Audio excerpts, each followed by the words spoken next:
Good afternoon and welcome to the Roads and Right-of-Ways Committee for February 20th, 2024. This meeting is Zoom only, being conducted pursuant to Chapter 2 of the Acts of 2023.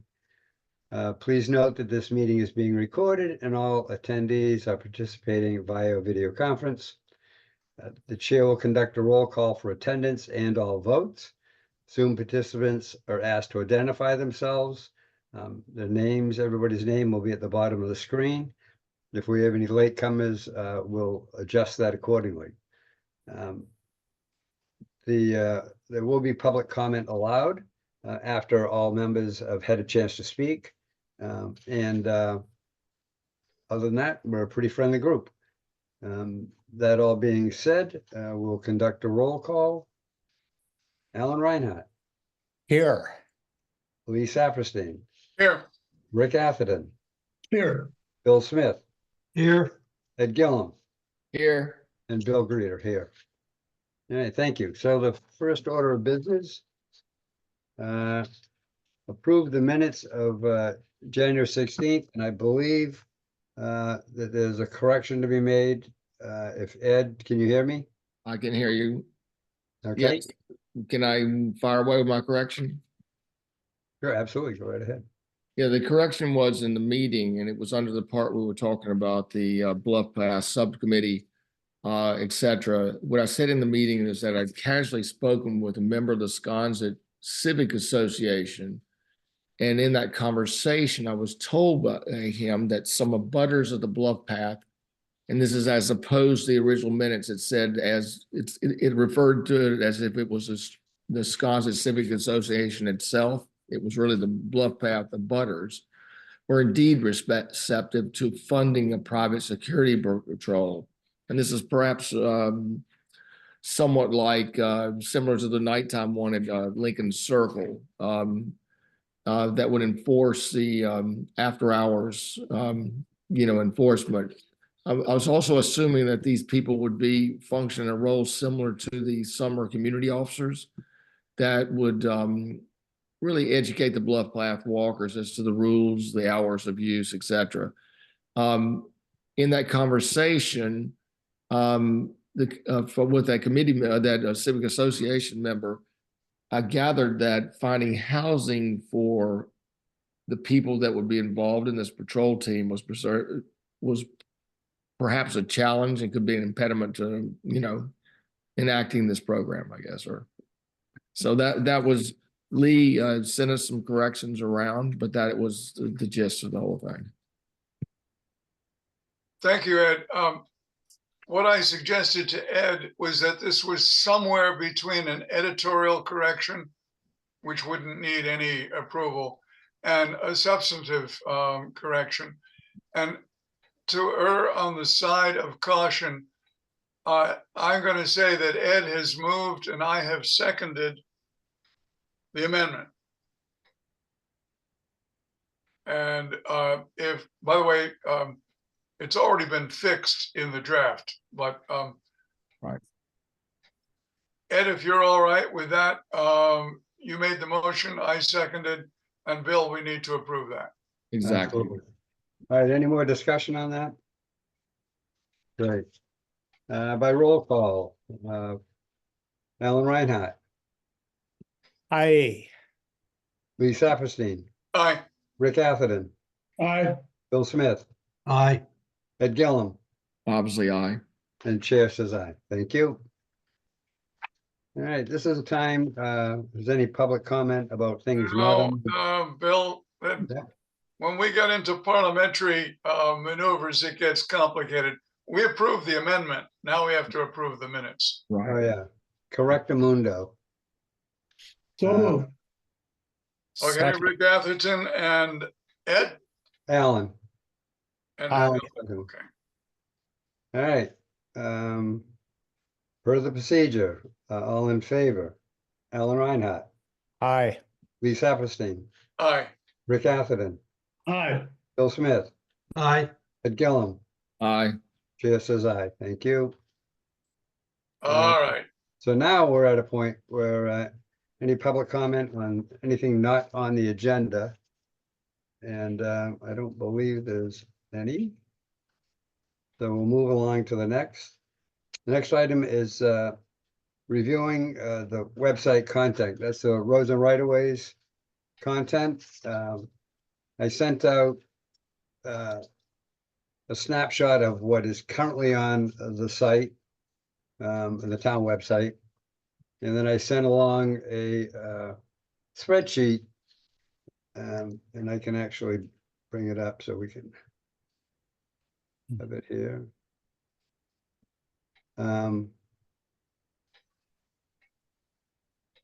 Take a second.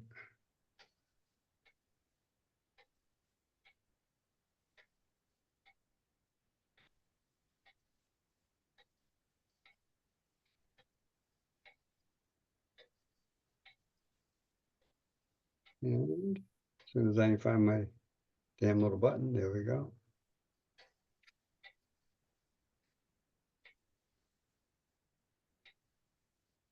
So this is the current draft or work in progress, if you will. Of course, I just clicked off on it like a.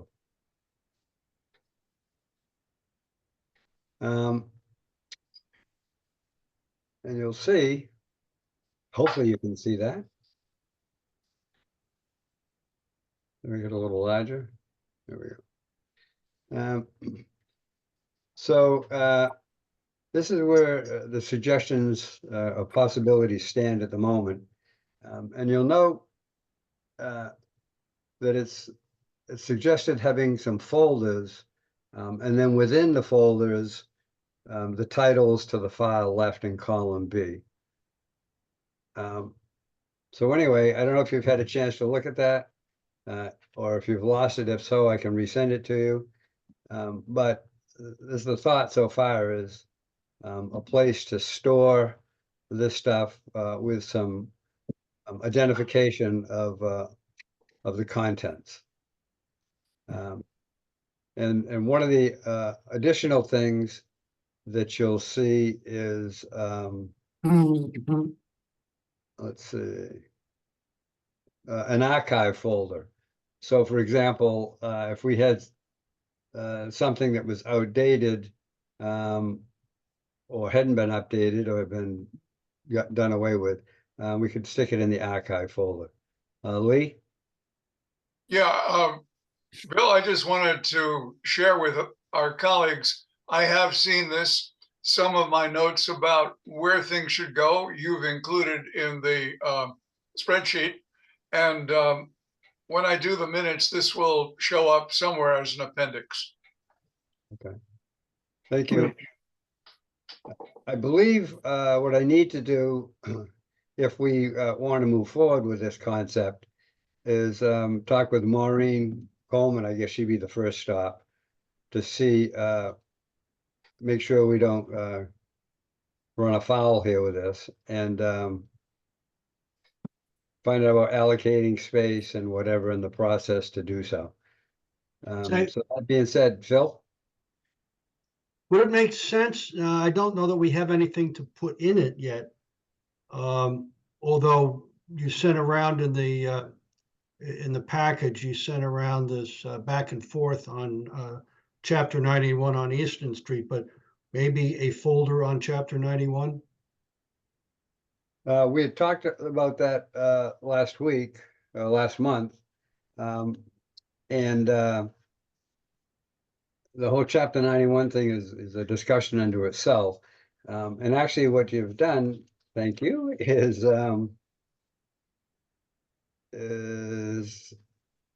on our agenda after this is item 4, and we can sort of like drag this in. And that's some correspondence that this board or this committee received back from the DEP on the Mickey Rowland Cottage house on commercial wharf. And the question for that document and any other correspondence is, what do we do with it?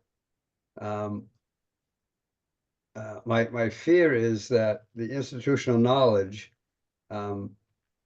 as this committee gets long in the tooth and decides to sit on a beach and have iced tea, that the information that they have, there's no place to find it. And so like in Alan's case, and I'm sure in Lee's case, my guess is Lee's got, you know, tons of minutes and whatever. And the town website currently, you can only go back about 8 or so years to get minutes on roads and right of ways. So anyway, that's a good question. And I'm trying to think who, oh, Phil, you brought up about, you sent me a message about asking Jeff Carlson to attend a meeting to talk about chapter 91 in the documents. Yeah, I mean, I was gonna mention it later, but if you brought it up now, Yep. Because Jeff and I are on the Harbor Plan Update Committee, and after this last meeting last week, I asked him if I could see what he has, and he said, actually, he thinks it might even be better, because I know he's talked to Rick in the past, that he said he'd be happy to come to one of our meetings and with all of his material and show us what he's got Perfect. and talk about what, you know, what's going on. I mean, I think one of the things that would be interesting to hear from him is that, you know, chapter 91 as related to this so-called harbor walk. Yeah. Because in reading that, I'll wait for this next agenda item, but I do think it would be nice if we could get Jeff on our agenda. I mean, he might not be able to come to our next meeting. We just have to give him a couple of choices and see what he could do. But I think that's a meeting that would be good where we do it in person, because he might be having stuff he can pass around for us to look at. Yeah. All right, I will reach out to him. Anybody else have any comments on that? And you can drag in the 91 correspondence also on the, since we've opened the door on that. Bill, this is Lee. Yeah. If Natural Resources were to have a good website for chapter 91, then all we would need is a hot link on our page. Right. But because we have correspondence with DEP that may not have gone to Natural Resources, I think Phil's got an interesting point. And the question to be resolved is, how much of this material do we want to put into our website? I'd rather link to Natural Resources if I thought they had it all. But it's been quite a while. The last time I looked, it was printed on paper. Yeah. Well, as the correspondence, the most recent correspondence regarding Easton Street, Jeff Carlson was not copied on that, I don't think. Well, the town was, because we were copied on it. We were requested to, anyway, I'll have to look at the response. Well, we can ask Jeff about that, but it would seem to me that the stuff that is specifically to our committee where we might want to refer to it, we could put that in a folder.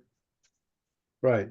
I mean, the case in point on the Easton Street, the response back from the applicant and the DEP led to a conversation about the 91 license for the White Elephant, and what that all entails as far as getting access down onto the beach off of their bulkhead.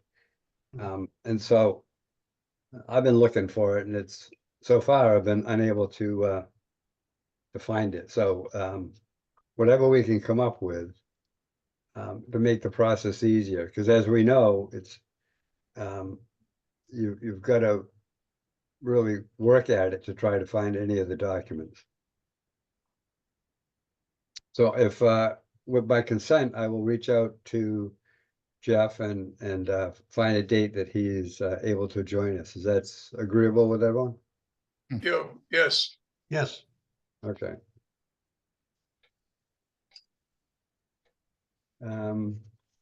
Anybody have anything else about the website? I, Content? Ed, you I get your looked hand up? through it, and it's really a lot of interesting stuff in there. Yeah. A lot of it is really dated. Yeah. Ed, Actually, it wasn't about the website. It was more about the chapter 91. I noticed there's a new one actually from going to a Concom meeting that 39 Quays is going to be getting a chapter 91 license or applying for one for a bulkhead replacement and some steps to the beach there.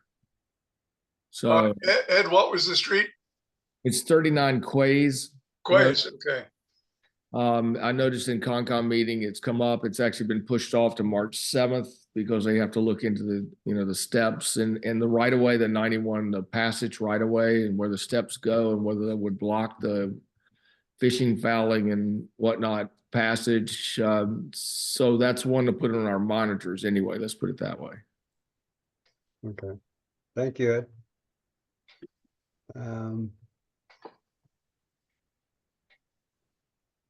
Anybody else have any comments on that? No, Either, just, Bill, it's Rick, Yeah. just one thought. I don't want to get too hung up on, if we don't have enough documents. I think we just put in what we have. They're all public documents and we get started. And, as for example, the one Ed just mentioned, whether or not the Concom's going to get an actual copy of the Chapter 91, they usually don't in the application process. But somehow they turn up, somebody gets interested and we find it, and then we should, I think it's a public document, put it up on the website with an address, so. all right. Any other comments? No? Okay. Any more on chapter 91 in particular? No? All right, the next item, the Sconset Bluff Walk update. I put this on for a couple of reasons. One, as we all know, at least the committee knows, and it's been, we've noted it in our minutes.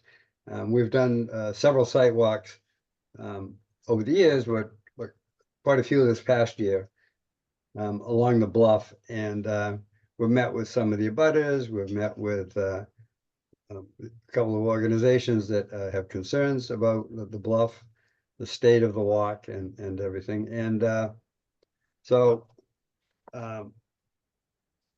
once we started looking at this, part of the conversation led to encroachments, both by the right of way itself, the easements, the right of way itself that the town has, and the abutters. And so like a lot of ways and roads that have occurred over the years, there's a lot of meandering, and so it's not unusual for the meandering to cross over outside of the actual layout. And the same thing when folks are abutting something like this, it's not unusual for them to grow their footprint either on purpose or by mistake. And so once you start, when we let everybody know, once we started looking at this, all bets were off as far as you can't just look at part of the encroachments. We have to note all of them. And so we've started that process. It's going to take a while to combine and present the information in a viewable manner so that you can actually tie where the encroachment is to a street address, and also part of that is the access down the bluff on all of the stairways. And we've looked back at the existing documents, and there was a process that was taken for those steps to be put in. The last records that we see that the town has, a lot of these did not follow through all the way, and are not actually, at this point, from what we can find, with the I's dotted and the T's crossed for the permit process. Also, there's a lot of them that are marked private ways, and per the original process, they were not supposed to be private ways. They were supposed to be public. So Ed is been doing the yeoman's work on trying to piece this together, so there's no deadline for him to get it done, but we just wanted to note it on our agenda that we're still working on it. And the other thing that has come about is in the research looking for information. I'll put this up as soon as I can find it. It is the Bluff Walk. And there's a document entitled the Bluff Walk Next Steps. And I will share that now.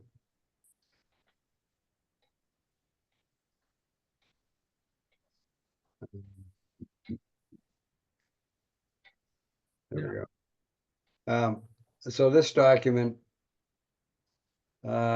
is there, and the thing, and this is going back to our previous discussion about institutional knowledge and where do things go.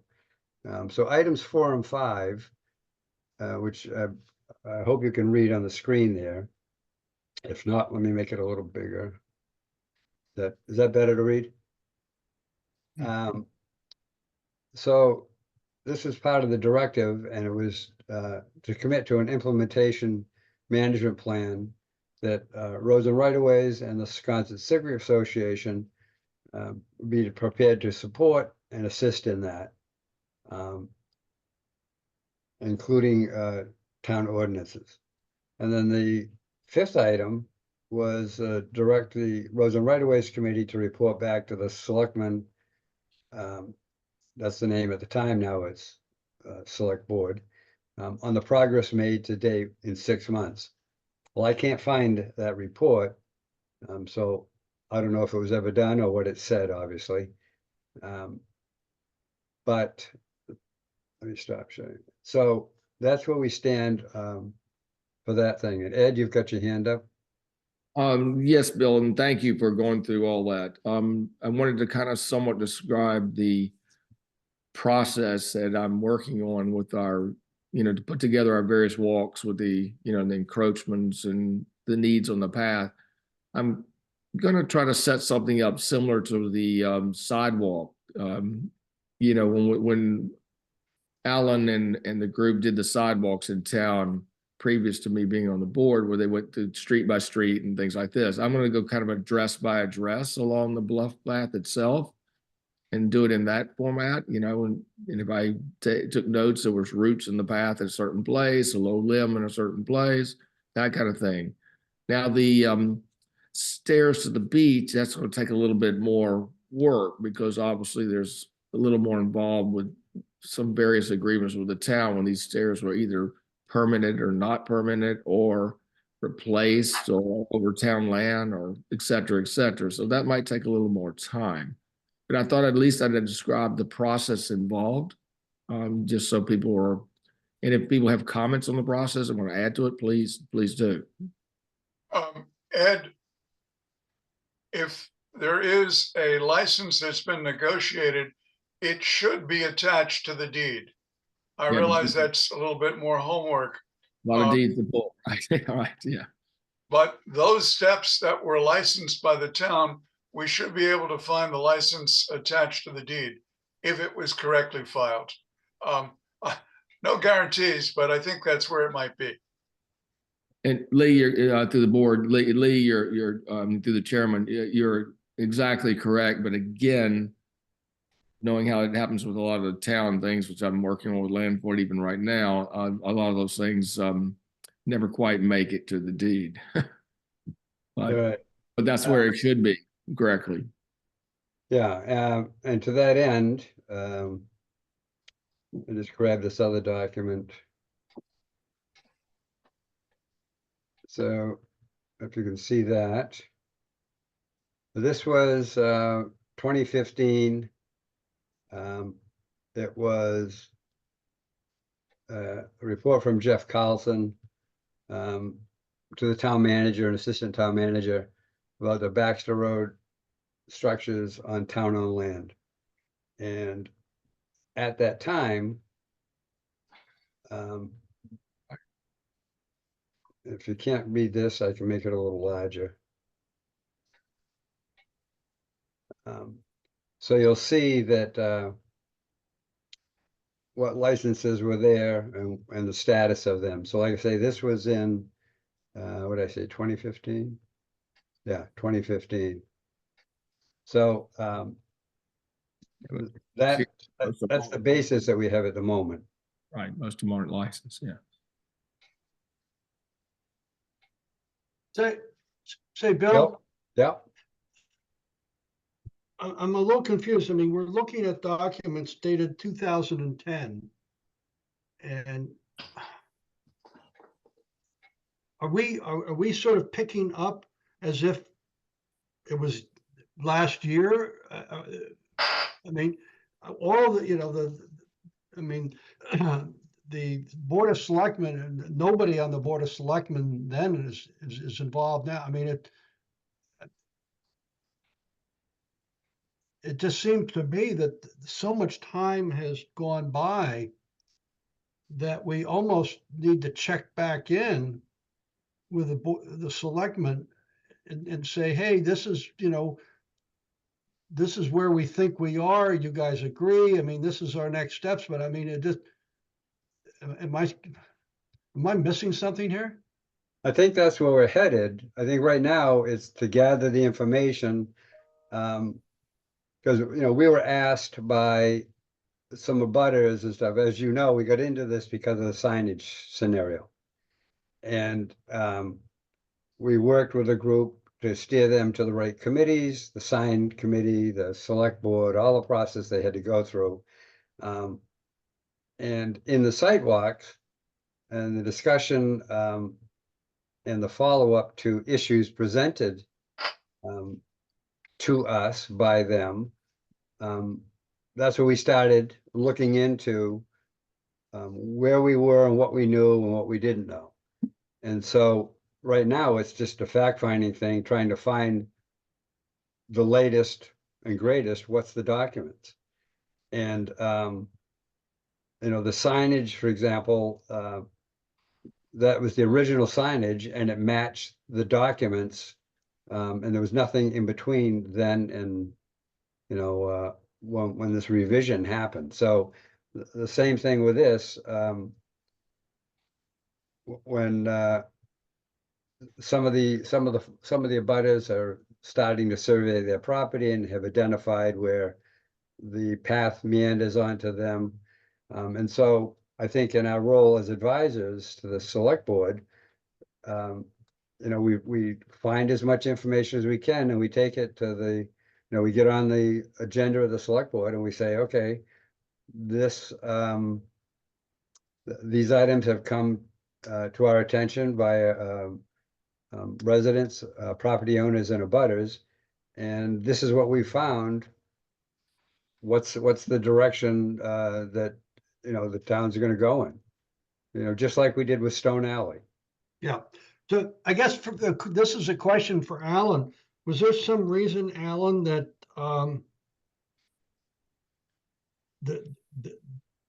what we said we were going to do back in 2010 didn't happen? Was there a reason for that? Or is it just got pushed to the background? I don't recall any specific reason. I'm trying to think back. That was what, 2010?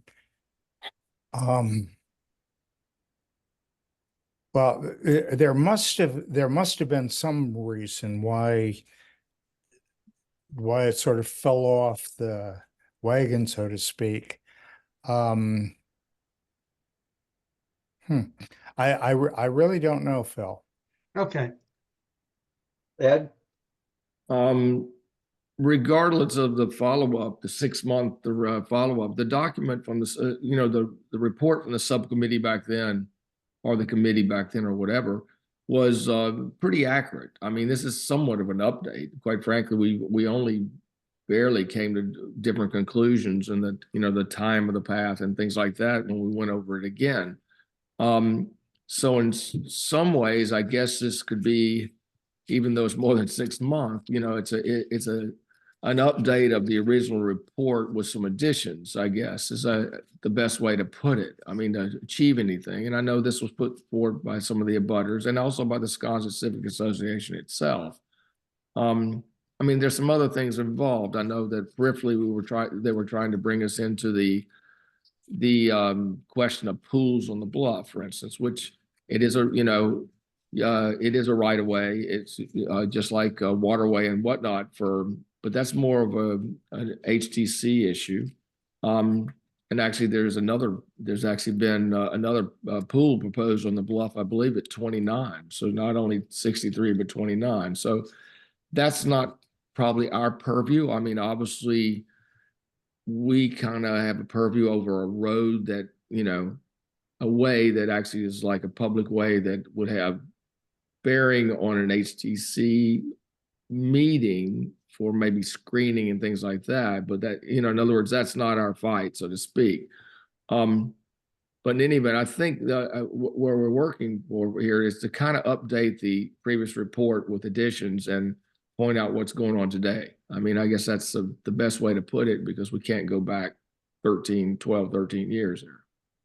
The other, an example of the benefit of us doing what we're doing is, as a result of the several site walks we did, I think it was on the last one, we were all the way down to, I think it was 71 Baxter. And we were looking at, there's a public way that does not have a marker set up, but it's listed as a marker is supposed to be installed there. And so we were down looking at that, and it wasn't until we did the walk around and went down from Baxter to the bluff that we, other than Snooky, nobody else realized that there was a town water pump station at that address, and it was in the right-of-way area. It has since been abandoned when they redid the water mains and stuff, but it was there. The cover was off of it. It was a hole with grass all around it and stuff, and it was actually a liability for the town. And so it was identified during that walk, and Alan can fill us in if there's any additional thing, but so Snooky said they went out and took care of it after he went back and brought it to their attention. So, at the very least, two things that have happened since we started this. One is the signage has been updated as much as we're able to help reduce or lessen the concerns of the neighbors, the abutters, and the Civic Association. We've done so with that, and I think we've increased public safety by getting rid of that death hole, or whatever you want to call it. Ed? And one last point, I just want to assure like the abutters of the path and the Wisconsin Civic Association, because I know obviously there's a member on this meeting, that by identifying these ways to the beach off the path, we're identifying them for reason of, basically identifying them. We're not drawing attention to them because obviously if the attention is that there's multiple ways to the beach, I mean, it might increase the popularity of the path, and it's not, we're very definitely not trying to do that. So Correct. Just want to kind of assuage any perhaps fears that, we're trying to draw more attention to the path. We're not. So. Right. We're just trying to bring them into compliance. Yeah, Bill? Alan? Yeah, thinking back to when all this was going on, I think once we had identified, I believe there were 2 or 3 sets of stairs that did have a license, and we felt that was sufficient. There was a reluctance to just sort of say, okay, all these stairs that go down to the beach should be public ways. And I think that's what sort of deterred any further investigation of the stairs, which ones were licensed, which ones weren't, and that sort of thing. Okay. Any other comments on, Dave? Do you have any questions, statements, input, or anything on this? Dave? Dave, you're on mute. Yeah, Right, sorry, I had to find the mute button. No, Not to I put you on the don't think spot. so. I understand the process that your committee is going through. Carol and I spoke yesterday and she briefed me. I know she's been very involved. So no comment on behalf of the SCA at this point. Well, it's not gonna go away on our agenda. We'll keep bringing it up periodically, so. And I know Carol has subscribed to the notices and stuff now, so whenever an agenda comes out, I get a message from her, so. Yeah, I mean, we live on Baxter Road at the moment, although as you may know, we're in the process of moving our house. And so we've observed the traffic on Baxter Road, and it's just as well as the Bluff Walk, and it's just incredible how much traffic there is in the summer. Right. Unfortunately, it's become a very popular thing to do, but It's Yeah. a beautiful stretch of shoreline. All right. Bill, Yeah, Alan? if I I can mean, just, yeah, go ahead. let me just add one point. As far as access from the path down to the beach, as I said before, once we discovered that there were, I think, two or three of them that were licensed, since then, the land bank came to an agreement with the Moby Dick Inn, and there's a set of stairs and a public, a sign there providing access. I agree with what Ed said earlier, that we don't really want if we opened up more of those stairways as public access, I think we'd be inviting more people to the path and exacerbating the problem.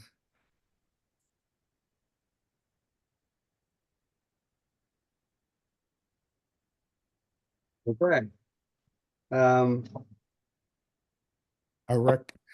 Sorry, yeah.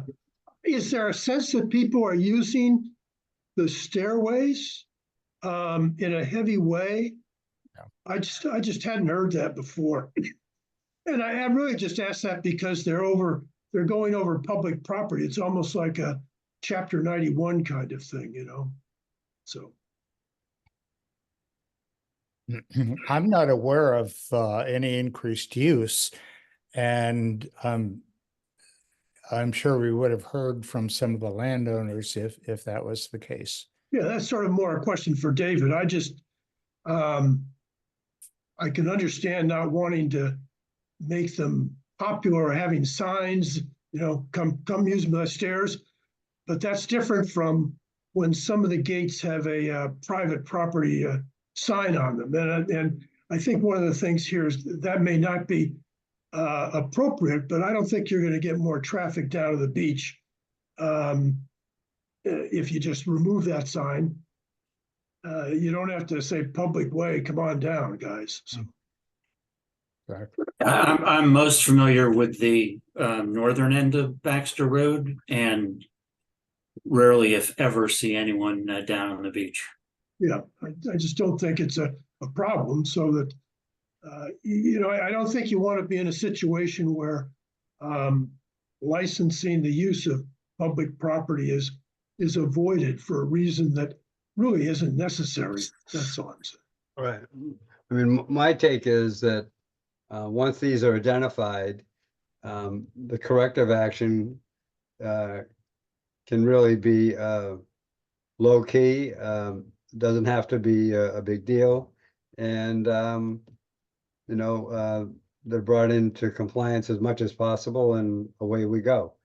I think a pushback then brings it into the public eye. So I agree that once we get this more information, and Ed has had a chance to nail down some of the actual addresses to those, that we meet with the powers to be, and our suggestions would be that it just gets corrected, and we certainly aren't going to be posting it down at the visitor center. Ed? I think that Rick and Bill, you're correct. Indeed. I mean, at the very least, what it might be is some of the signs that say private might have to say not, just be taken down and say nothing. I mean, Yeah. if they're, they shouldn't say private if they're not. I mean, that's they shouldn't. That's just a matter of principle. But in the land bank, where the land bank stairs over the Wade cottages, which were the Moby Dick at one point, that Alan was referring to, yes, they do get some use, but it's kind of a thing in the know more than anything. But quite frankly, I know someone that had a wedding down in the kind of the coastal pine wood down below there, but using those steps and things like that. And that's land bank is land bank, and then public is public, and with rights, to use what is public and what is land bank. I mean, and so we're not going to advertise to people to get there, but I would suspect those are the stairs that people use more than anything else. Yeah. All right, we're gonna move on here. So we aren't here till midnight. So we'll be following up with that, and as we get some information, we'll be putting it back on the agenda. And if I get any information, I will bicycle it out, so that folks know. Next item on the agenda is Hawthorne Road and Surfside. I mistakenly had put this on as Hawthorne Road. It's really Hawthorne Street. So we'll just make that correction that it's Hawthorne Street. And there's been some correspondence. This is brought to us by some abutters, and just residents of Surfside that brought it up. And Alan, when he was out walking the back 90 out in Surfside, as he tends to do, came across this marker out there. This it's old enough so that it's one of the markers that has a seal at the top of it. And it's buried in the bushes and stuff. And so our question was, or our mission was, to get that open as a pedestrian walkway to the water. Wasn't to add steps down to the beach and whatever. It was just an observation point, much like a lot of the places along what's left of public access and viewing areas. So we reached out to the DPW. Quite a while ago, they've had 2 or 3 different directives since then. And the latest bit of information was an email from Drew, the DPW director, to one of the principals that brought this up, Dee Dee Coyle. And in a nutshell, Andrew said that, Drew said that it's, we'd always said that it was in the queue to be squared away. And Drew sort of saying, well, you can say that, but there really isn't a queue. He's in correspondence with Andrew Vorst to see what was done as far as creating beach access within the paper roads, and what permitting is needed, And, you know, is this in fact part of something that's a potential yard sale and whatever? So at this point, that's where that stands. And I guess we're gonna have to dig a little deeper on this and see what the town is actually considering doing there. I don't know what permitting needs to be done. I guess I'm really ignorant of that. I'm ignorant of a lot of things, but ignorant of that thing. If the way is already there, the marker is there, it wasn't done without research done by roads and right of ways many, many years ago. So anyway, we'll have to see how it goes. Personally, I'm not a fan of the yard sale program. I don't think the town should be selling any property that it owns, but that's just my belief. And unfortunately, the way that the process works, other than us noting that it's in an announcement that it's going to be going in front of planning department or whatever, we don't know when yard sales are happening. So if somebody wants to opine on yard sales, now is a good time to do so.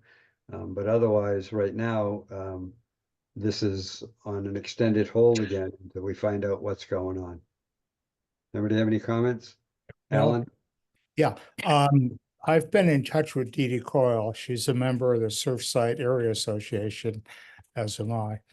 And I've also followed the correspondence between Dee Dee and Drew, the new DPW director.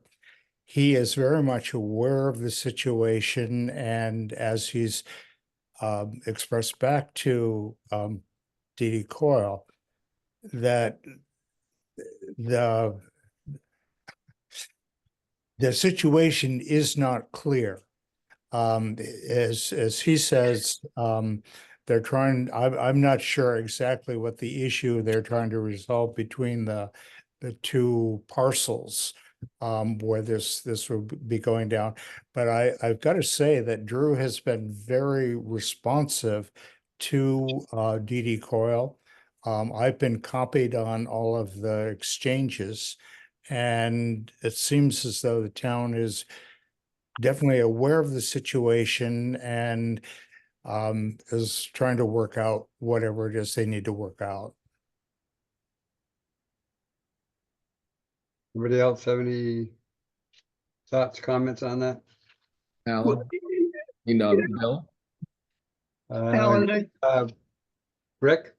yeah, it just seems to me something like this, I think it started, I mean, I remember speaking to one of the neighbors, 15 years ago on this. So it's been around a long time. And I know. and so why it doesn't get worked out is unknown, but it seems to me it's not all that difficult to work it out. I don't think that we're in a situation where it's like the taking of the roads and threatening on all that, which, you remember, Alan. Here, there was a discussion between the parties at the time that this was going to be opened up as a pathway. So, True. I do remember going back to the very beginning of the whole process about the taking of the ways along there. That was a lot of years ago. And my recollection, just off the top of my head, is that they took a number of the ways which have been marked and cleared and all that sort of thing. This particular way, for some reason, they did not take. I think because it was totally overgrown. There were big pine trees and all that sort of thing. And it didn't seem to, well, anyway, I have no idea why they didn't officially move to take that particular way. But as I said, I can shed some light on that, Alan. We found correspondence that when that was all discussed, and when I'm assuming it's when the boundary was put in at that time. And there was a request by the family to the west of where the bound is. There was the grandmother or matriarch was towards the end of her life, and they asked that nothing be done so she could have her last years seeing the view that she had. She has since crossed over the bar quite a while ago, and it would seem that the next step would be to finish off the process that was started, with an agreement between the town and that family. It would seem that it's appropriate to open that path up now, not to put steps down to the beach or anything else, but as a viewing area, which the Surfside Association is aware of and supports. And so it isn't like they're asking for access to the beach there. It's just a viewing area. Ed?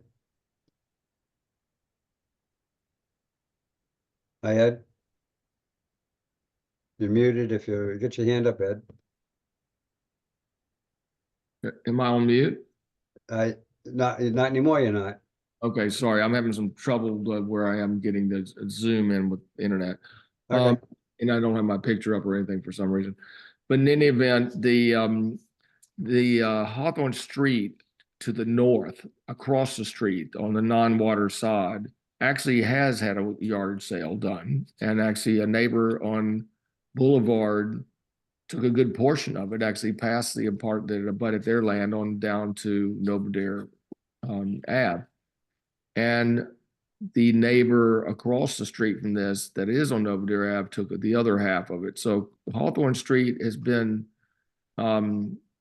basically was a yard sale on the other side, and is actually now part and parcel of the neighbor's properties. This particular piece was divided at one time into 4 parcels, and I don't know why and when that came back, but I know it was divided into 4 parcels, and I think that must have been in anticipation of a yard sale. Also, when that monument was installed, one of the old concrete ones with rebar and whatnot, the Concom laws were very, very different. The clearing with the 25 feet from a coastal dune and all that, the laws were very different. So there is some permitting involved. Like this, for instance, this path could be cut only halfway down to the water itself. Perhaps it would never make it to the water because of the Concom regulations. So I think it could be a little more complicated, especially since this is not in anticipation of steps or anything along those lines. I mean, it might be able to only be cleared slightly past where the post is itself. I don't know where the Concom boundaries are from the coastal dune. That's a whole nother survey issue. So I think that's part of what the DPW's referring to, that it's a little more complicated. All right, so a little late to the party here, but this is what we're talking about between 51, 55 and this section down here. Bill, can you switch over to the GIS, which will actually show the bank and the structure itself? Yeah. Like the aerial GIS. I gotta get there. Because you'll see where the bank is, and it'll give you more idea of being 50 feet from a bank and 25 feet from a bank, where you'd be even if you cut it through. It probably would not get cut past where the house is there next door. All right, so this is Over here. 51, this is 57. This is where the path is. Over here. Yeah, and the right in here someplace is where the bound is currently. Bill, I think you have to move to the west. No, he's No, right. That's 44. This is 51. This is Okay. No. Right. Am I right, Ed? I believe I believe you are right. Yes, because there's a construction. Yeah, I believe you're correct. The as you look at that map and you see where the Ford cottage is right there, and there was a building envelope. That property was subdivided. There's a cottage going to be built kind of where that driveway curls in. This one? Right there. Yeah. And there was extensive surveying done from the upland case to be able to subdivide it for a new septic system for all this. And it shows you kind of how far you are from the coastal bank. So if you draw that hand you have down that driveway and down the path a little bit further, you're probably going to get where you stop there. That's probably as far as you're going to be able to cut by the Concom regulations. So Yeah. you're not actually going to be able to cut far enough down to really accomplish anything. Almost, I hate to say that, but that's probably what the end result of this is. Yes, you can clear it down a little bit past that driveway, maybe, but then you're never going to get to the bluff because. So this is kind of an effort to, yes, open up something that had a bound on it at one time. But if we're spending much town money on this, it's kind of a waste of funds for what it's going to accomplish, I guess is where I'm going with this. Well, I understand what you're saying about the.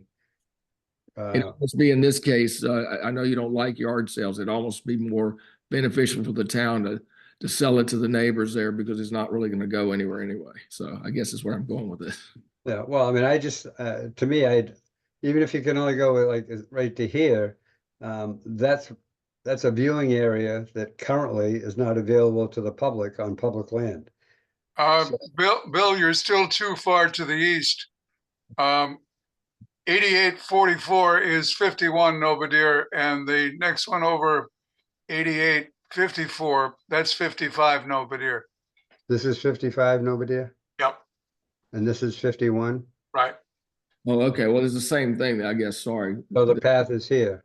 Path is there, but see where that house is there, then I can't see it very well on my screen, but right there is about as far down as you're going to be able to cut the path anyway to where the house is. Because I think the house is almost it's actually within, that house could probably never be built by the Concom rules these days. Let's put it that way. Actually, thank you, Lee, because this makes sense now, because I couldn't understand over here. I don't remember the shell driveway being here, but I do remember seeing this access right here by the telephone pole that's right here. It's funny because the access actually, in reality, even though that's the way it's showing, it actually goes down the paper road slightly and into the property these days, but I don't know that.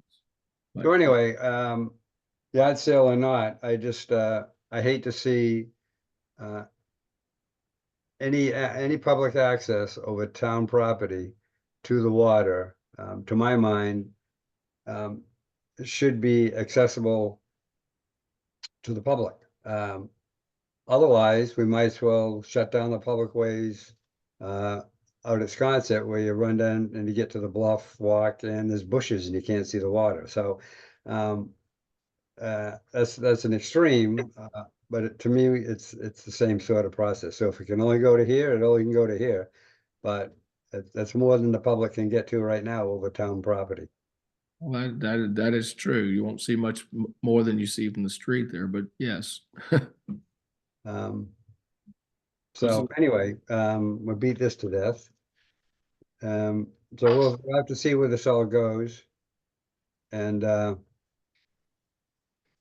anybody has any more comments on this, or we'll move along. Hearing none, we'll move along. The next item is with a couple of things. And it was to do with potential takings.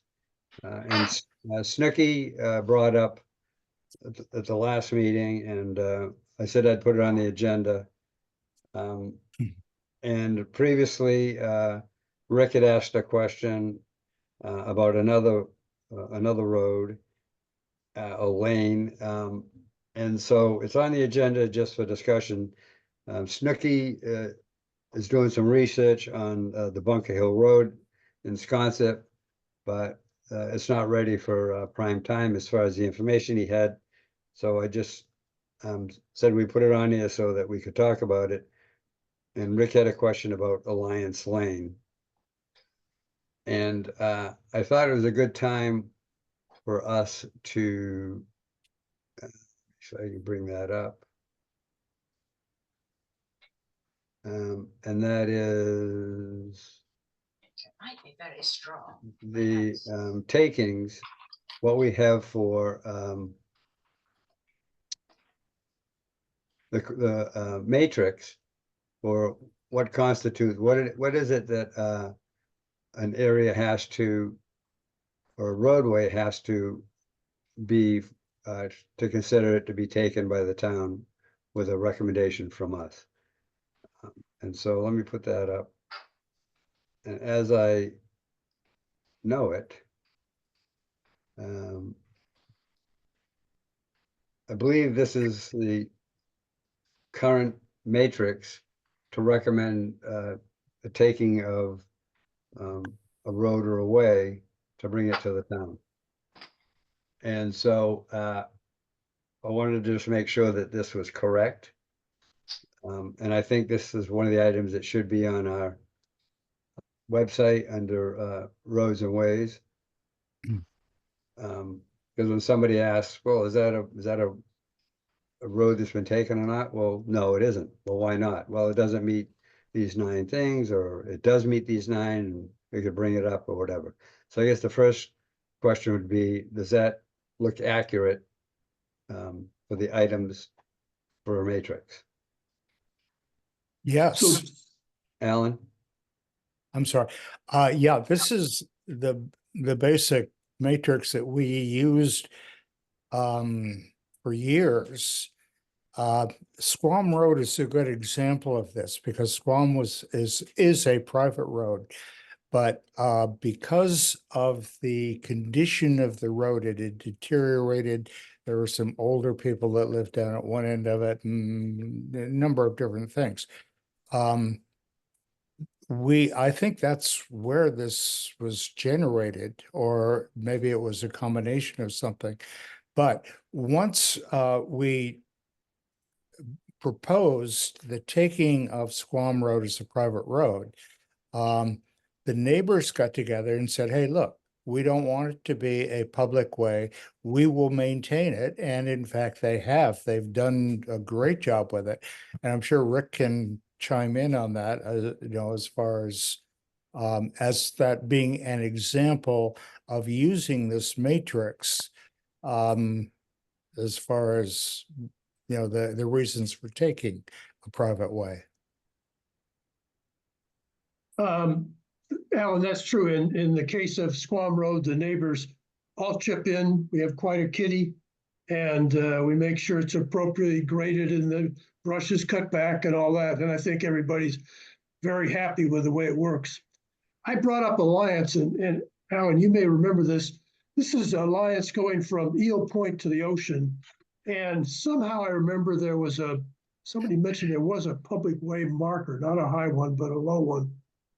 Maybe halfway up the road, but I don't think it's on our list for public way markers. And I just thought that's a good place to make sure we keep our eyes on it, and make sure that we're, good stewards of keeping that way open to the public.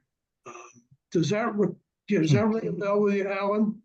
Yes, I have, in fact, I was up there a couple of weeks ago. When I'm down there periodically, I like to check that one, because the issue there is that there's a driveway now that goes there, I think 3 different house lots that are back there.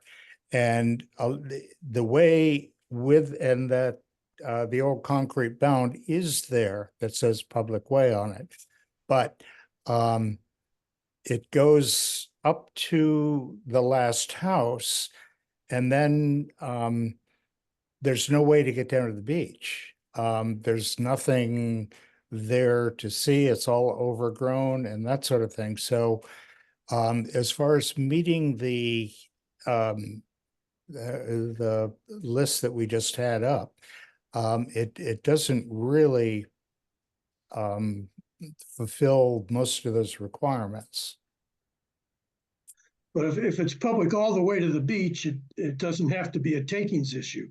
So whether there's stairs or not, Alan, I understand that. Oh, you're right. No, I agree. Now, that's assuming that the way was actually taken. One of the things we discovered that there were a lot of those concrete markers were put in the ground, some in 1955, more of them in the 70s, and there wasn't they weren't using any sort of a matrix as far as determining what they were taking and so on.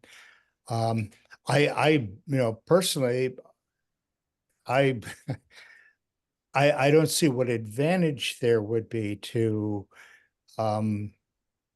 to establishing that as a public way.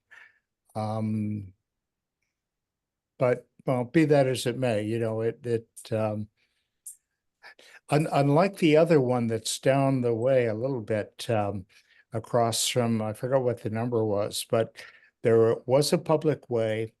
The town did take that way, and they required the property owner on the left-hand side of the way to build a set of stairs down to the beach. Now, that was probably at least 70 to 80 feet of stairs.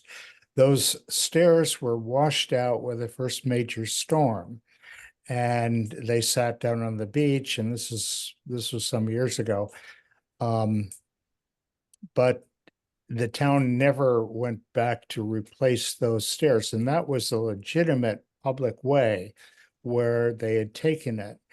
And in fact, out on Eel Point Road, the property owner had turned the public way sign around so you couldn't see it. So they were using it as a property barn or something. So.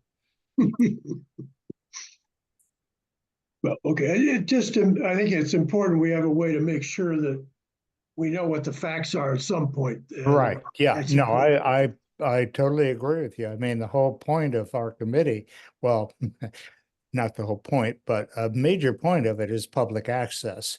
And that's one of the things that we've always focused on is public access, whether it be the taking of roads, taking of paths, all that sort of thing. So I was trying to find the current list, running list that Roads and Right-of-Ways had presented to the select board. And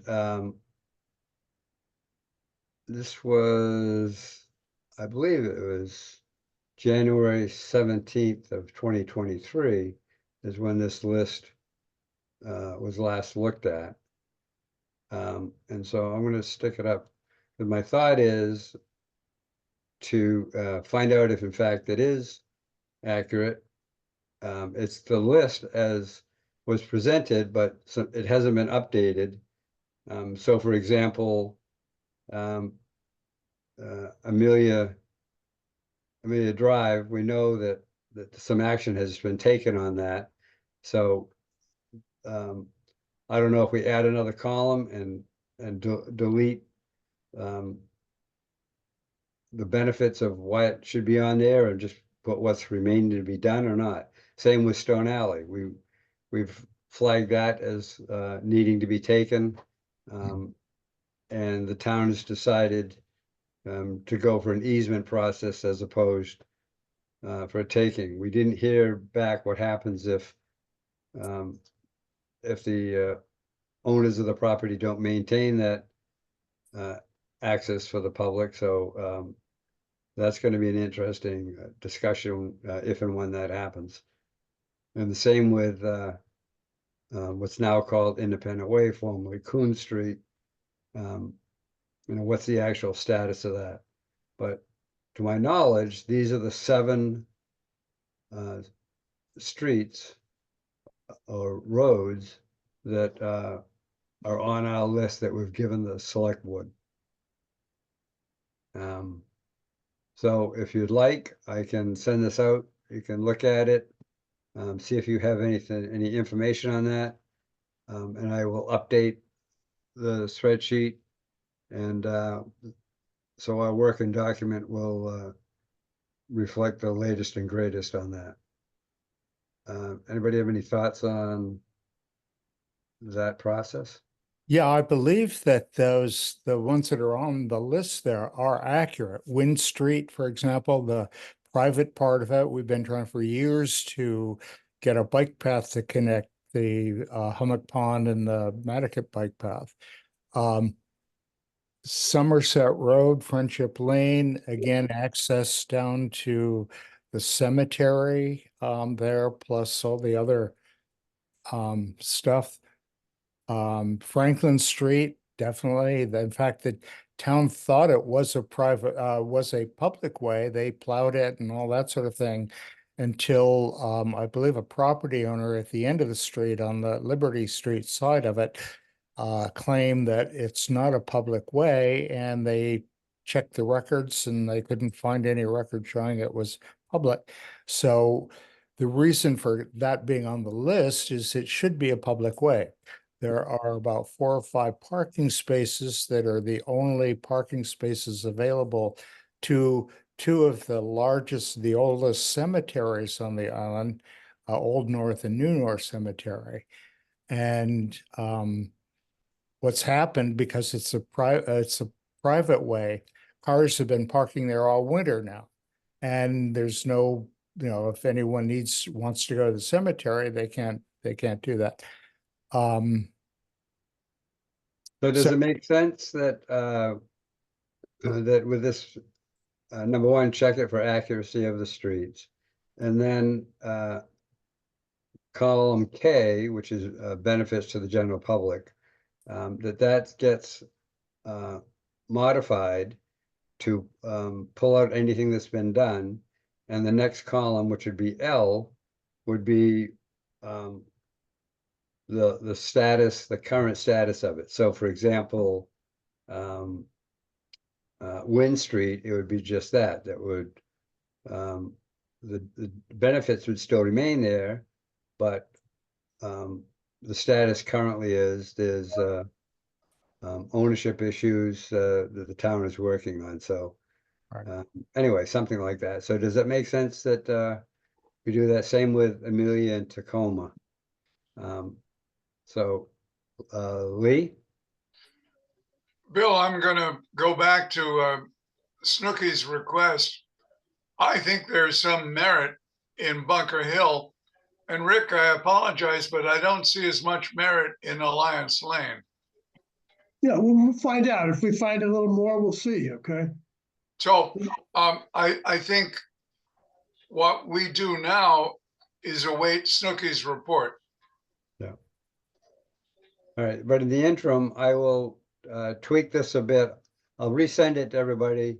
You have some updates, correction, whatever. I'm gonna put the new title in that column L, and make a stab at removing dated information in K and updating it in L. And I will send that out and we'll see how that goes. Lee? Oh, I need to lower the hand. Okay. All right. So there we are on that. Let me make a note here so I don't forget that. Not raising my hand.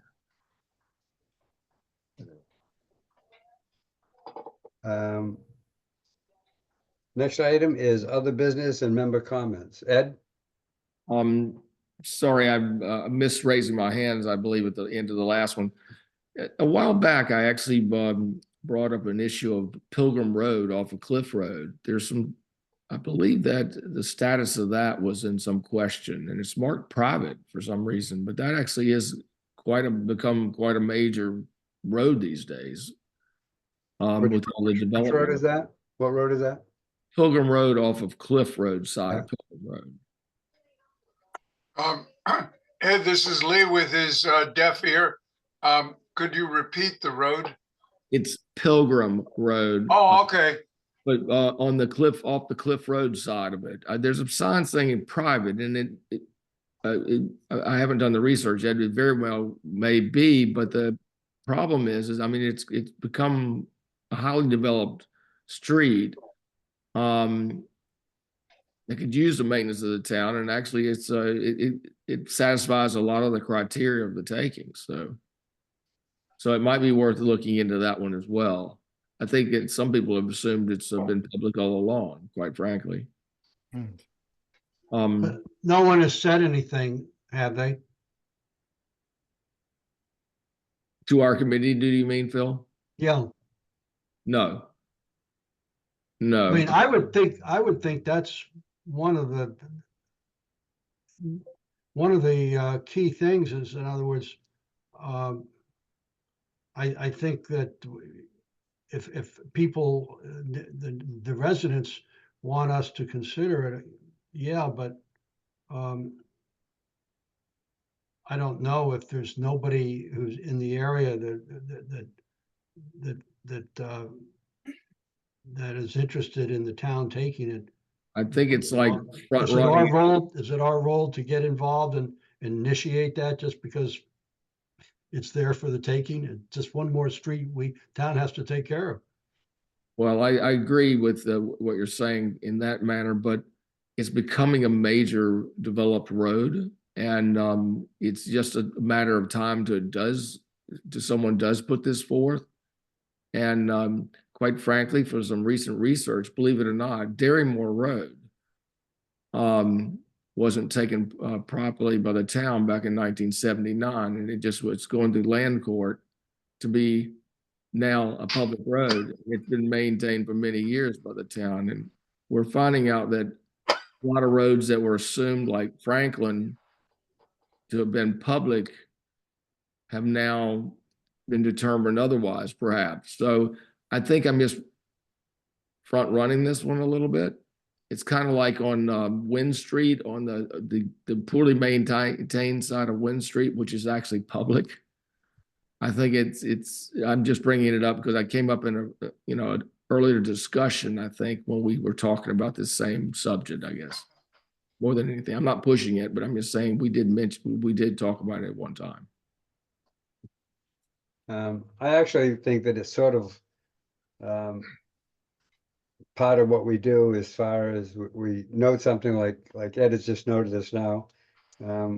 We check it out, and it's yet another thing that we pass along as advisors to the select board, just like the encroachments on all the roads.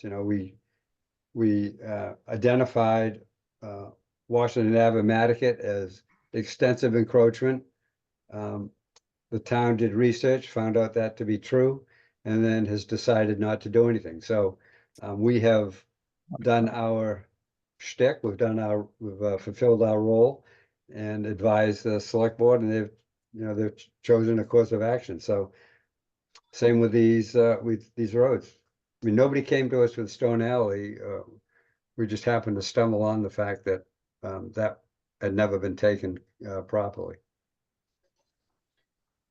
So, once again, we aren't going to be, asking for an interview with the Inky or the Current or Daybreak. It's just passing along the info as our directive. Any other business comments? Ed, you want me to take your hand down? Well, no, I wanted to add something actually on the Okay. actual item, and it was only I was going to bring up the fact that Pleasant Street now is on is now on deck, being considered with a one-way portion. I was just going to bring that up as something that is now happening. When we were talking about the side path to Pleasant Street, there's now discussion of what's making a portion of Pleasant Street one way, and I think it's now getting very actively discussed. So that I was just bringing it up to the committee. Yeah, Lee, as a close by person to that area, obviously has concerns about it. Lee? Bill, thank you. I would simply recommend to the committee that if they choose, at 6 o'clock, there will be a public discussion of alternatives for fixing Pleasant Street. And Bill's absolutely right. I live on New Street, which intersects Pleasant between Warren and back. And whatever they're talking about is going to affect me. But let me become a little bit more dispassionate about this. I think roads and right-of-way, which at one time reviewed a very substantial plan for Pleasant Street, needs to look at what alternatives are discussed and what are recommended. I don't think tonight's the night to do it. Unfortunately, by the time of our next meeting, there may already be a decision, but I can't help that. Bill, we need to review in our next agenda the recommendations with respect to Pleasant Street. Right. Let me remind everybody that it is a goal of the town to connect to Mid-Island and Pleasant Street at this moment, between whatever and whatever, doesn't have any side paths, sidewalks, bicycle paths. People are forced to walk on the road. Correct. Go. As I mentioned to Lee just before we start the meeting, if we all think back when Rob McNeil was here and we this was on our agenda, just the Pleasant Street sidewalk aspect. And at that time, Rob came in and talked about the scenario, why it was lingering as far as a solution. And what we were told at that time was it was being melded into a bigger project. It was being melded into Four Corners, the sidewalk down Sparks Avenue, the sidewalk down Williams Lane, the sidewalk down Pleasant Street, and a potential roundabout at Four Corners. And that it was all one big plan, one big project, and it was all hinged upon each other. So what I found interesting was when the announcement was made that they're going to have this meeting today to talk about making Pleasant Street one way. Within the same week, there was something in the public media about the town manager, I believe, going to the select board about eliminating the appropriation for the roundabout at Four Corners because the school committee was adamant that they didn't want it. And actually, that announcement prompted one of the electronic media to do a poll of their viewership or readership to see what folks thought about that. So I just find it interesting that, a few years ago, we were told that was all going to be one big tied together project. And if in fact they do make Pleasant Street one way, it's severely going to impact Four Corners. And so it'd be interesting to see how that discussion goes. What are the plans going to be to deal with that road? Bill, Lee? Yep. Please remember that tonight's hearing discusses two alternatives, and whether or not Roads and Right of Way wants to weigh in on its preferred choice for alternatives is something we need to discuss. But I don't think we can do that because it's not on the agenda, and Right. we don't have the information from the hearing. But Right. I suggest that people watch it. I may be eating my supper in front of a computer or a computer monitor. Oh, hello, Ed. You've just come on live. I finally got the internet service I need. Okay. Thank you. And so I don't want to prolong this meeting any more than we need to. Bill, I think if there's still time in our next meeting, if our next meeting still is timely with respect to input, we should discuss. Yeah. Great. And Bill, I would add to that the discussion of the roundabout at the Four Corners too, because we discussed that some years ago. And I mean, that's one of the, talk about a major intersection on the island from getting from one end to the other. And particularly with the rising sea levels. So anyway, that's something on our Yeah, radar. and just to pick it up on that, Alan, there's a comment someplace in the board package that the select board is, or somebody has given up on that because of the school committee. Yeah. That's getting pretty direct. And they're wanting to reallocate the $100,000 we put toward the research of it. I don't know how much has been spent to other needs. Let's put it that way. Yeah, no, good call, Ed, because that, you know, if people are disappointed at that, someone doesn't have to give up, you know, just with one committee. There are a lot of other town players here, so. And the other bit of news was the information that David Gray gave a couple of select board meetings ago, where there's gonna be a continued major work down Pleasant Street, not Pleasant Street, Atlantic Avenue, with all the interceptors and stuff that are down through there. And so I don't know if the current work there that's going on now is going to eliminate the need to have to redig Four Corners again for more sewer work or not, but that certainly will be part of the discussion, I would think. Well, stay tuned to the extension of the sewer work from North Liberty and Lily Street up the hill toward the Civil War Monument. Yeah. That's going to be a very interesting redirection of traffic there. Yeah. All right. Anybody else have something for tonight, or are we all set? And if we are all set, if somebody wants to make a motion to adjourn, Motion to adjourn. by Alan, seconded by Rick. Rick, yep, because So, I'm leaving right now. Thank you very much. Have to exit. Bye-bye. all right. Have a good night, gentlemen. All right. So we have a roll call vote. Alan Reinhardt, Aye.